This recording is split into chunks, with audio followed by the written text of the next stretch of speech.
ஃபியூச்சர்ல மாறிட்டான்னு சொன்னா கண்டிப்பா வீட்டையும் பார்த்து அந்த நாட்டையும் காப்பாற்றக்கூடிய நிலையில தான் இருக்கும்.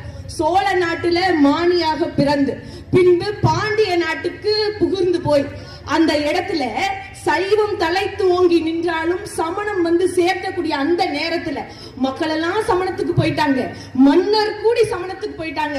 ஆனா மன்னர் அதுக்கு போயிட்டாங்கன்னு சொல்லி அவங்க மாறி போயிட கிடையாதுங்க. என்னுடைய உரிமை என்ன, என்னுடைய நிலைப்பாடு என்ன, என் மக்களை நான் மீட்டு கொண்டு வருவேன். திருநீர் போட்டா கூடி மன்னன் மூஞ்சியை பார்க்க மாட்டாராம். கண்ணு முட்டு கேட்டு முட்டுன்னு சொன்ன அந்த நிலையெல்லாம் மாத்தி திருஞான சம்பந்தருடைய உதவியை பெற்று கிட்டத்தட்ட மொத்த மக்களையும் மாத்தி மன்னனையும் மாத்தி கூன் பாண்டியன் உலகமெல்லாம் சொன்னவர திருஞான சம்பந்தருடைய ஆற்றலால் நின்ற சீர் நெருமாறனாக மாற்றியவர் தான் மங்கையருக்கெல்லாம் தனியரசி எங்கள் குல தெய்வம் மங்கையரசி நாயனாராக வந்தார்கள் சொன்னா இதுதாங்க பெண்கள்.